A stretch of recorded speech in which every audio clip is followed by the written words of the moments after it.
9. J'aimerais ce matin parler du dédommagement, c'est-à-dire Dieu qui nous récompense, qui nous dédommage, Dieu qui nous paye, Dieu qui nous redonne ce que nous avons perdu, il nous accorde une portion double par rapport aux choses qui nous manquent. Et nous retrouvons la pensée de mon message de ce matin dans 2 Samuel 9 et Joël chapitre 2. D'abord 2 Samuel chapitre 9, nous allons lire le verset 1er. David demanda, « Reste-t-il encore quelqu'un de la famille de Saül pour que je lui fasse du bien à cause de Jonathan ?» Il y avait un serviteur de la famille de Saül, un dénommé Tsiba, que l'on fit venir vers David. Le roi lui dit, « Es-tu Tsiba ?» Il répondit, « Pour te servir. » Le roi dit, « N'y a-t-il plus personne de la famille de Saül pour que je fasse preuve envers lui de la bonté de Dieu ?» Tsiba répondit au roi, « Il y a encore un fils de Jonathan, il est handicapé aux 2 jambes. » Et le roi lui répondit, « Où est-il » Tsiba répondit au roi, « Il est chez Makir, fils d'Amiel, à Lodébar. » Le roi David l'envoya chercher chez Makir, le fils d'Amiel, à Lodébar. Méphibosheth, fils de Jonathan et petit-fils de Saül, vint vers David, tomba le visage contre terre et se prosternant, il dit à David, « Méphibosheth » Il répondit, « Me voici, je suis ton serviteur. » David lui dit, « N'aie pas peur, car je veux te faire du bien. À cause de ton père Jonathan, je te rendrai toutes les terres de Saül, ton grand-père, et tu mangeras toujours à ma table. » On peut s'arrêter là. Et je complète avec ce texte de Joël chapitre 2, où il est dit, au verset 23 à 27, « Et vous, enfants de Sion, soyez dans l'allégresse, et réjouissez-vous en l'Éternel, votre Dieu, car il vous donnera la pluie en son temps, il vous enverra la pluie de la première et de l'arrière-saison, comme autrefois. Les airs se rempliront de blé, et les cuves regorgeront de mou et d'huile. Je vous remplacerai les années qu'ont dévoré la sauterelle, le gélec, le hasil et le gazam, ma grande armée que j'avais envoyée contre vous.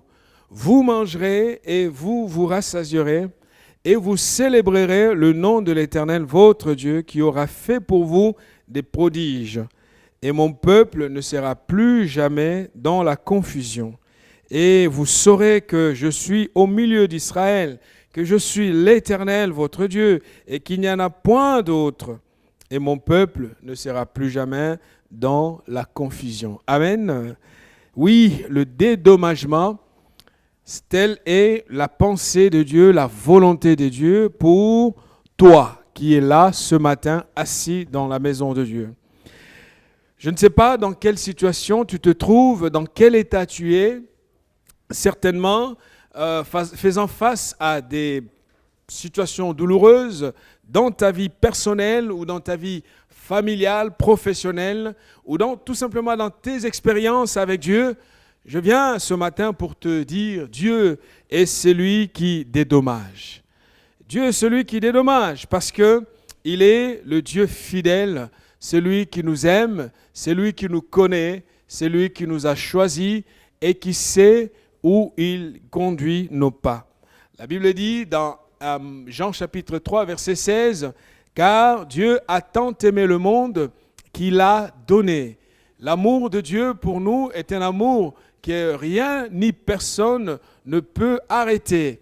Parce que c'est un amour constant, un amour qui rappelle encore et toujours que nous sommes entre les mains de Dieu. Amen. Est-ce que quelqu'un croit à l'amour de Dieu dans sa vie ce matin? Oui, Dieu t'aime, Dieu te connaît, Dieu t'a choisi, Dieu te conduit et il te conduit parfaitement. Nous avons une histoire de quelqu'un, de ce fils de ce petit-fils de David qui est passé par des moments très très difficiles. Nous avons lu, ce garçon n'a rien fait pour se retrouver là où il s'est retrouvé. Mais voyez-vous, nous n'avons pas toujours des explications ni des raisons pour lesquelles nous nous retrouvons dans la souffrance. Certes, la souffrance peut venir du fait de notre mauvais choix. Par exemple, nous avons vu comme Dieu parlait à l'époque du prophète Joël en avertissant son peuple de ne pas suivre les mauvaises voies, mais l'incrédulité des Israélites à l'époque a fait que Dieu puisse les punir en envoyant une armée adverse. Et la Bible dit que la sauterelle est venue, elle a tout dévoré. Elle a dévoré tout ce qui était même l'espérance d'Israël. Et le peuple se retrouvait dans la confusion. Beaucoup de chrétiens, nous sommes dans l'église, portant la Bible, chantant les louanges de Dieu, mais nous vivons constamment dans la confusion. La confusion que nous entretenons nous-mêmes, ou la confusion que le diable accentue. Ce que Dieu veut pour toi, c'est que tu sortes de cette confusion afin que le Dieu que tu pries soit reconnu. Dieu dit, afin que l'on reconnaisse que je suis au milieu d'Israël. Ce matin, oui, ce que Dieu veut pour toi, c'est que tu sortes de la confusion. Vous savez pourquoi je dis cela? Parce que le dédommagement est l'œuvre de l'amour inconditionnel de Dieu. Dieu t'aime tel que tu es. Alléluia. Oh là. Dieu t'aime tel que tu es. Et ça, personne ne peut te l'enlever. Parfois, nous faisons des choses pour plaire à Dieu. Nous prenons des postures, parfois hypocrites, pour plaire à Dieu. Mais Dieu nous aime avant que nous prenions quelque posture que ce soit. Parce que son amour pour nous est un amour éternel. Dieu nous aime avant que nous existions. Dieu nous aime pendant que nous existons sur terre. Et Dieu nous aimera dans l'éternité parce que nous sommes le peuple que lui-même a choisi. Si tu es dans l'église, tu es enfant de Dieu, tu aimes Dieu, tu marches avec lui, laisse-moi te dire, Dieu t'aime tel que tu es. Dieu connaît tes limites. Dieu voit qu'il arrive des hauts et des bas dans ta vie. Parfois, tu fais des promesses, tu dis des choses, mais tu ne les honores pas. Dieu t'aime. Dieu t'aime. Et il veut que, justement, tu sortes d'un rapport, d'une relation. Je fais ceci pour qu'il m'aime. Amour inconditionnel, parce que c'est cet amour qui nous ramène vers lui. C'est cet amour qui nous ramène à Dieu. Comme le prophète dira dans Lamentation chapitre 5, et c'est le prophète Jérémie qui dit ces choses en ces termes, il dit « Fais-nous revenir vers toi, ô Éternel, et nous reviendrons. Donne-nous encore des jours comme ceux d'autrefois. Fais-nous revenir vers toi, et nous reviendrons. Donne-nous encore des jours comme ceux d'autrefois. » C'est Dieu qui nous ramène à lui. Mais la volonté de l'ennemi, c'est de nous faire fauter pour trouver une base d'accentuation de notre souffrance. C'est pour cela que quand on aime Dieu, on ne fait plus n'importe quoi. On marche avec lui parce qu'on a compris. La parole de Dieu dit que ceux qui sont en Christ, Dieu renouvelle toutes choses pour eux. Ce matin, arrête de t'éloigner de Dieu. Parce que loin de Dieu, sur la souffrance, la vie, la vraie, nous l'avons dans la relation que nous avons avec le Seigneur. Amour inconditionnel, parce que Dieu est toujours porté vers nous. Alléluia. Dieu est toujours porté vers l'homme. Il est comme cet époux qui est trahi. Mais malgré la trahison du partenaire ou de la partenaire, cet époux qui continue à aimer. Parce qu'il voit que l'époux défaillant est simplement victime de quelque chose qui essaye d'être plus forte que lui.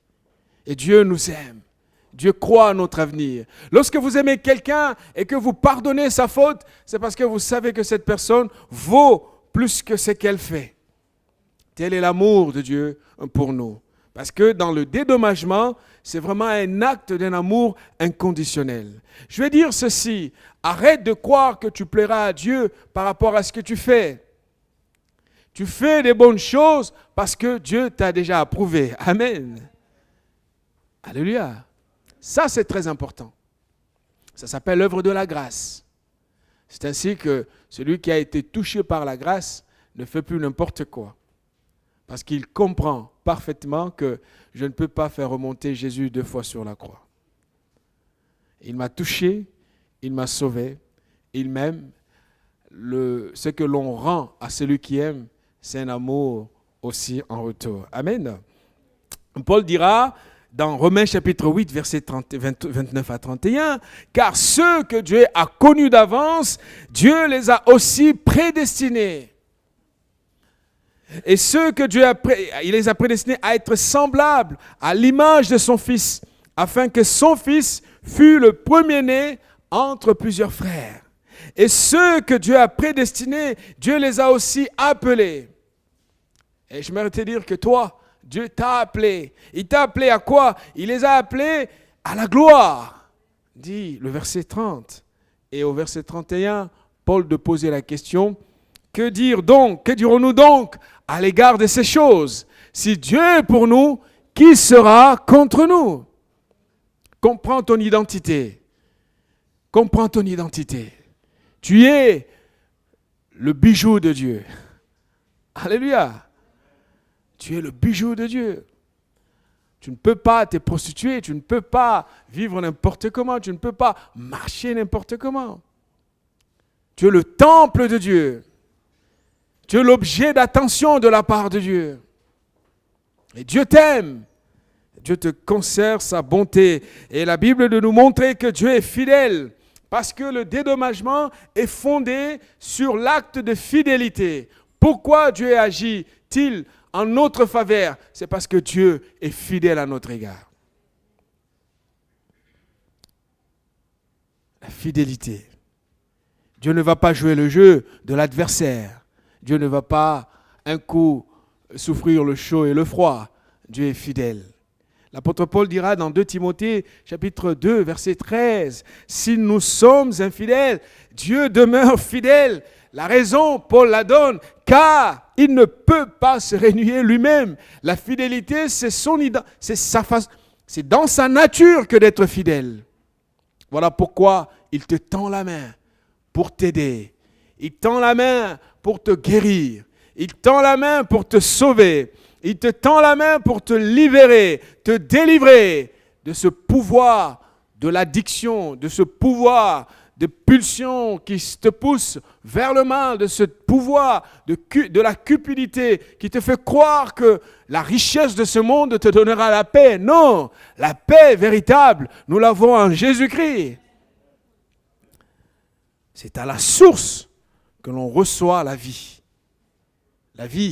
que Dieu donne avec abondance. Ce matin, dans quel état tu es? Tu as cherché par tes propres moyens, tu te retrouvais dans la galère. Oh, le diable t'a fait croire beaucoup de choses. La chair t'a fait miroiter des choses. C'est que des mirages devant nos yeux. C'est dans la relation à Dieu que tu trouves la paix. Lorsque Dieu dit à son peuple, parce que les avertissements ont été donnés aux enfants d'Israël dans le livre de Joël, changer de comportement, opter pour le bon côté. Ils ont refusé, ils se sont obstinés. Et la sanction est arrivée. La sauterelle a tout mangé. Elle a tout ravagé sur son passage. Image, ou littéralement, peu importe. Mais ce qui est certain, le peuple se retrouvait dans une grande souffrance. Parce que vous savez, lorsqu'on joue avec le diable est un adversaire. Tu ne peux pas manger avec... Quelqu'un disait, quand on mange avec le diable, il faut se servir d'une longue fourchette. Le problème de certains, c'est que nous mangeons avec des fourchettes classiques. Le danger, c'est que nous nous retrouvons nez à nez avec lui. Et là, ça pose problème. Parce que lui, après avoir mangé le plat, il mange aussi tous ceux qui sont autour de cette table. C'est ça l'adversaire. C'est une image, vous l'aurez compris. C'est que tu ne peux pas, in fine, jouer avec l'adversaire et croire que ça se passera toujours bien. Celui qui est ton berger, c'est Dieu. Le diable ne t'aime pas. C'est Dieu qui t'aime. Le diable est un ennemi, est un adversaire. Deuxième point, frères et sœurs, pourquoi Dieu veut-il nous dédommager? C'est parce qu'il veut prouver sa bonté et sa fidélité envers nous. Il le fait gratuitement. C'est gratuitement qu'il nous donne le souffle de vie. Quand nous nous levons le matin, nous ne méritons rien du tout. Et s'il y a un mérite, c'est le jugement, la condamnation, parce que nous sommes des pécheurs. Mais voyez, même là, la grâce de Dieu nous permet de vivre. Et cette grâce est justement source de salut pour nous. Une grâce qui nous montre que celui qui aime ne croise pas les bras, parce que l'amour ne reste pas sans rien faire. L'amour agit, l'amour ne se dit pas. On peut dire tout ce que l'on veut, mais l'amour se prouve. Je veux, à travers les actes, voir qu'on m'aime. Je veux, à travers mes actes, prouver que j'aime. C'est ça, la réalité avec Dieu. Et dans Joël, Dieu dit, je vous remplacerai les années qu'ont dévoré la sauterelle. Dieu est le spécialiste des travaux qui sont laissés à l'abandon. Dieu est le spécialiste des travaux non achevés. Il y a peut-être beaucoup de chantiers dans ta vie. Dieu veut terminer ces chantiers. Dieu veut les réparer. Dieu veut aller au bout pour montrer à lui-même d'abord qu'il est fidèle et pour te montrer à toi qu'il veut mettre fin à la confusion qui règne dans ta vie. La confusion. Vous savez, cette confusion fait que parfois nous nous regardons et nous avons honte de nous-mêmes. Nous sommes l'ombre de nous-mêmes. Nous avons honte de l'image que nous dégageons. Nous perdons cette identité. Vous savez, Dieu nous a créés à son image. Et la Bible, le psalmiste dira que, au fait, nous avons été faits de très peu inférieurs à Dieu. C'est-à-dire, nous sommes vraiment élevés. Dieu nous a fait à son image pour que nous puissions régner. Frères et sœurs, ce matin, le Seigneur veut remplacer ce que la sauterelle a dévoré. Tu sais ce que tu as perdu. Autant, les gens autour de toi peuvent croire que tout va bien, mais toi, au fond de toi, tu sais ce que tu as perdu. Et le Seigneur veut te le remplacer. La condition, c'est de revenir à lui. La condition, c'est de comprendre que c'est dans l'alliance avec Dieu que la paix se trouve. Nous avons vu que ce garçon, Méphibosheth, a vécu des choses dramatiques dans sa vie. Parce qu'il y a un principe chez Dieu, lorsque Dieu vient pour dédommager, il ne me donne pas exactement que ce que j'ai perdu. Il me donne le double. Vous savez, Dieu donne avec un bonus. Il te bénit et il rajoute. Pourquoi il rajoute? C'est parce qu'il veut que par toi, par ton canal, tu fasses du bien autour de toi. Si la paix, tu l'as perdue, le Seigneur est capable de te la redonner. Si c'est un mariage que tu as perdu, le Seigneur est capable de te donner un autre mariage, de te donner la paix, de te donner le mari ou la femme que tu cherches. Toutes ces choses, dira Matthieu, dans Matthieu, la Bible dit d'abord le royaume et la justice de Dieu. Et après, ces choses, ce sont des bonus. Dieu les donne comme des cadeaux, comme des surplus, ce qui viennent accompagner la relation que j'ai avec le Seigneur. Job, lorsqu'il a tout perdu, quand Dieu lui a redonné la grâce, la bénédiction, Dieu a rajouté le double. Vous savez, quand ça vient de Dieu, je l'attends avec de bonus. Et je sais que ça vient de lui. Méphibosheth, je dis, tout allait bien dans sa vie. Tout allait bien. Petit-fils du roi, fils du prince héritier, Méphibosheth est né dans une famille où on l'entourait d'amour. Il était un enfant aimé, un garçon qui est né en bonne santé. Vous savez, la santé parfois que nous avons, nous ne l'avons pas toujours. La vie, la réalité, d'autres situations peuvent arriver pour nous faire basculer de l'autre côté, mais par la foi, je choisis le bon côté. Amen. Et Méphibosheth était traité comme un futur roi, parce que dans son sang coulait le sang royal. Ce n'était pas n'importe qui. À 5 ans, il était aimé, honoré, respecté. Rien n'augurait un avenir sombre et incertain. Mais un jour, quelque chose va se passer. Il avait 5 ans lorsque il apprend que son père et son grand-père viennent de mourir. Un petit garçon de 5 ans, pas très conscient, je dirais, de ce qui se passait, mais même si à l'âge de 5 ans, un enfant, ça comprend beaucoup de choses, mais le même jour, beaucoup de choses vont se passer dans sa vie. Il est peut-être arrivé dans ta vie le même jour, beaucoup de réalités complexes. Tu perds ton travail, tu reviens à la maison, la personne avec qui tu étais te dit, mais bon, comme tu n'as plus rien, moi je m'en vais. Parce que comment on va faire pour payer les factures? Non mais c'est des choses qui arrivent parfois. Et tu arrives, tu as le banquier qui dit, mais tiens, mais il faut que tu payes la maison. Il y a beaucoup de choses. Méphibosheth, ces jours-là, il a vu son papa mourir, son grand-père mourir, mais au lieu que cela s'arrête là, non, sa nourrice, lorsqu'elle a appris la nouvelle du décès du roi et du prince héritier, elle essaye de prendre l'enfant pour courir avec lui, le mettre à l'abri. La pauvre nourrice n'avait pas pensé faire du mal. Elle pensait faire du bien, elle voulait faire du bien, mais voulant faire du bien, c'est un accident qui arrive. La Bible dit que ce garçon est tombé.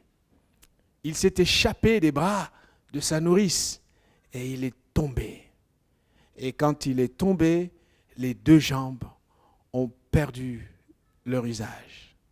Il est devenu estropié, il est devenu handicapé. Perte de l'usage de ses 2 jambes, situation compliquée. Et qu'est-ce qui se passe là, mes amis? C'est le roi n'est plus, le régime change. Et ça change avec toute la violence que l'on peut imaginer. Même si David n'était pour rien, mais David a combattu avec des gens. Les gens étaient dans son armée. Le pouvoir du roi Saül a mis à mort beaucoup de gens de l'équipe de David. Un changement, et la vie va changer. La vie va basculer.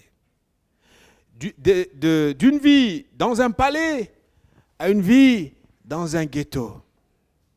Parce qu'il faut vivre dans l'anonymat. Il faut vivre dans la discrétion. Et on est banni, Et vous vous rendez compte? Vous étiez aimé, honoré, respecté, et vous perdez tout ce prestige le même jour ou la même année. Sur le plan psychologique et moral, comment on se retrouverait? Vous savez, les gens qui ont côtoyé une certaine stabilité matérielle préféreraient mourir que de perdre ce prestige. Parce que c'est tellement douloureux que vous vous sentez très mal. Vous avez plus envie à rien du tout, rien ne vous attire. Parce que il va falloir calculer pour tout ce que vous faites. Il va falloir arbitrer, vous organiser pour aller voir le médecin ou pas, ou quel mois vous irez voir le dentiste, parce que ça coûte cher.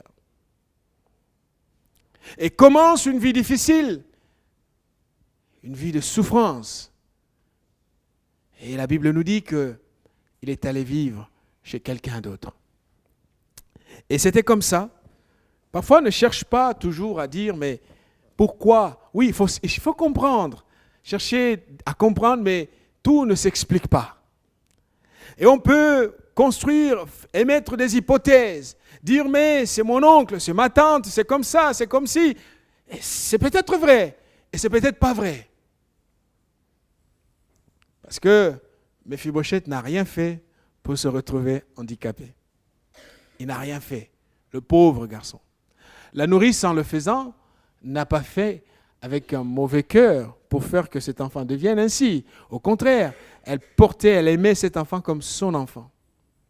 Elle l'entourait de beaucoup d'affection. Et voilà, la vie bascule. Mais dans ce basculement de la vie, Dieu est au contrôle de toutes choses. Alléluia. Dieu est au contrôle, mes amis. Dieu est au contrôle. Asaph disait que quand je regarde le succès des méchants, le psaume 73, mais je me dis, mais ils sont bien, je vais faire comme eux. Et il décide de le faire, mais quelque part, l'esprit l'arrête. Il dit, mais si je le fais, je vais faire discréditer ton nom. Je ne peux pas. Je ne peux pas. Vous savez, parfois il faut refuser, pas parce que ça fait plaisir à l'autre, mais tu refuses parce que tu veux honorer Dieu. Et 2 Samuel, nous l'avons lu, les années sont passées, le temps a passé, David régnant sur le trône, 20 jours, se dire, mais verset 1 de Samuel 9, reste-t-il encore quelqu'un de la famille de Saül pour que je lui fasse du bien à cause de Jonathan? Mon ami, continue à servir Dieu. Reste dans la foi. Garde fidèlement la promesse. Dieu sait comment il va se débrouiller pour activer le temps qui te revient. Même si tu es oublié, même si tu as tout perdu, reste ferme dans la foi. Garde jalousement la promesse de Dieu parce qu'un jour viendra où on viendra te chercher. Parfois, on oublie de réclamer son droit. Mephibosheth n'entendait plus rien.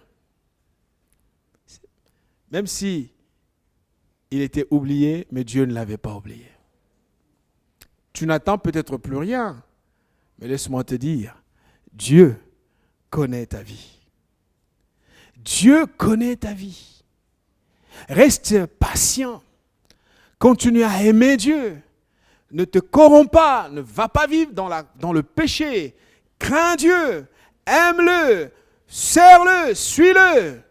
Parce qu'il le voit toutes choses. Et le roi David dira, mais est-ce qu'il y a encore quelqu'un de la maison de Saül?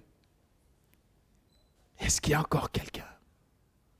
Autrement dit, si le roi se pose cette question, c'est parce que plusieurs avaient disparu. Mais Dieu mettait toujours à part celui qu'il voulait bénir. Vous savez, moi je me dis toujours, pourquoi je ne désespère pas? Je me dis toujours, si Dieu me laisse vivre, c'est parce qu'il a encore besoin de moi. Peut-être vous ne m'avez pas entendu. Je le répète. Je dis ceci. Si Dieu me laisse vivre, c'est parce qu'il a encore besoin de moi. Quand il aura fini avec moi, il me prendra, je partirai. Alléluia. Il ne faut jamais désespérer, mes amis. Ayez foi en Dieu.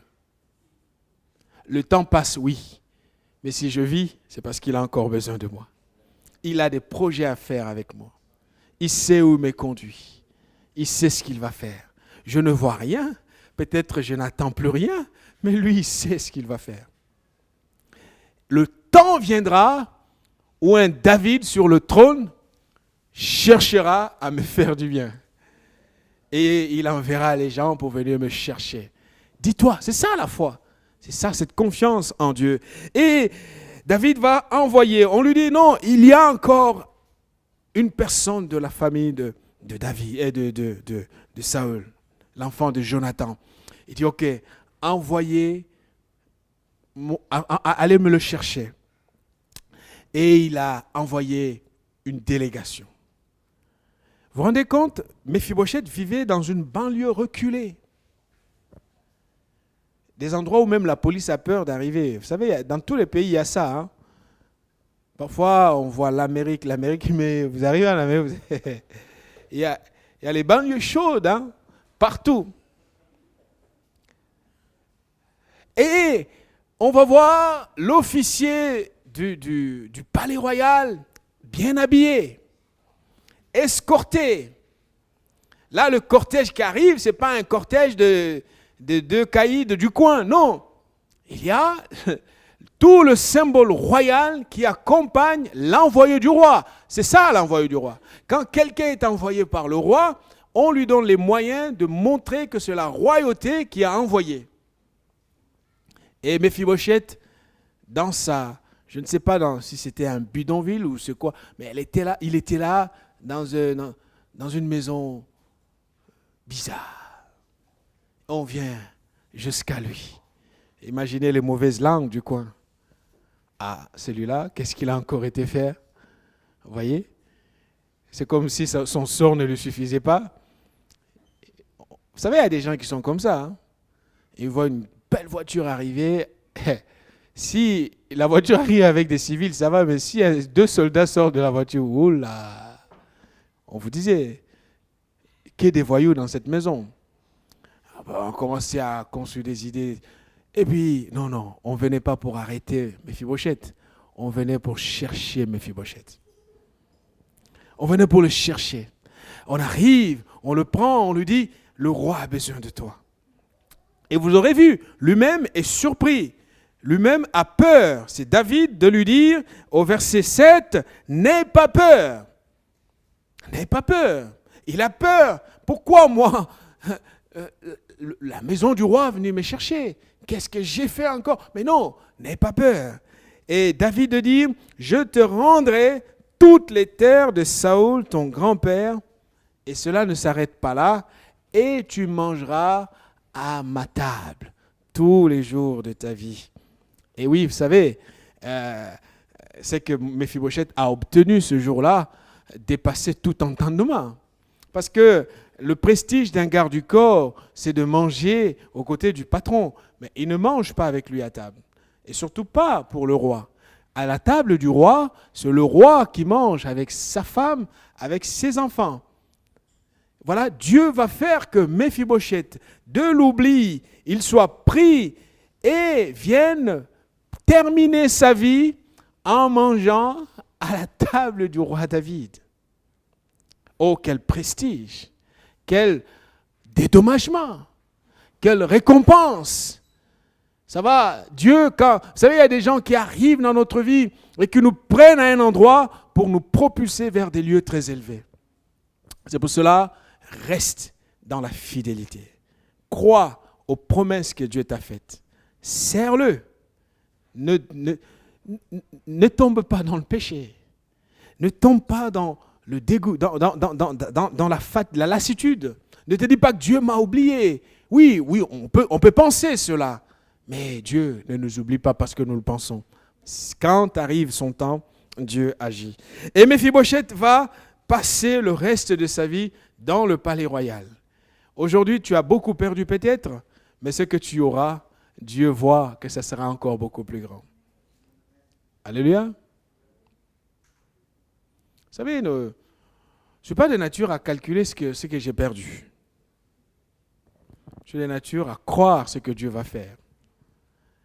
Et je suis comme ça. Parfois, les gens ne me comprennent pas, mais je crois à ce que Dieu va faire. Du moment où je sais qu'il me l'a promis, je reste fidèle. Je tiens sa main. Et surtout, je lui demande de tenir ma main. Alors, je vivrai ce que Dieu a promis. Voilà. Frères et sœurs, ce que je voulais ce matin, c'est simplement te dire, Dieu veut te dédommager. Je t'ai donné un exemple d'un homme, Méphibosheth. Comment Dieu a agi dans sa vie.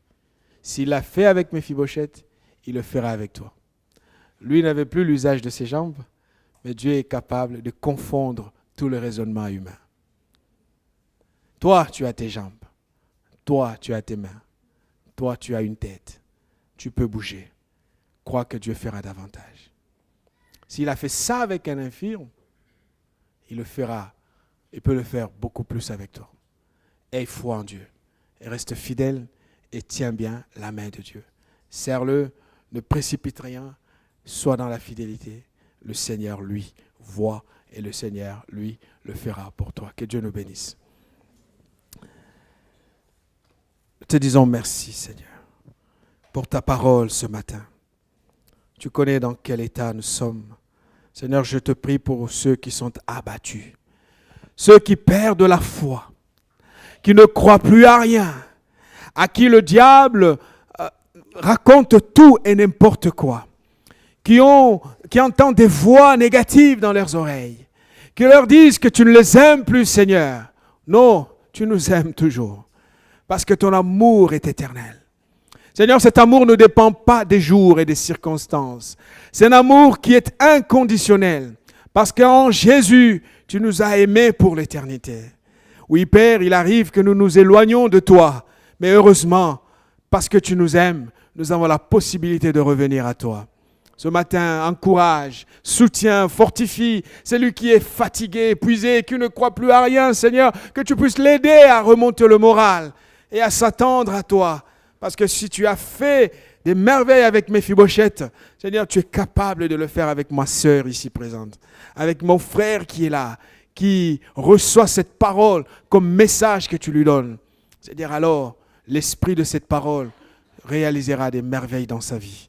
Merci Père pour ta gloire, au nom de Jésus. Amen.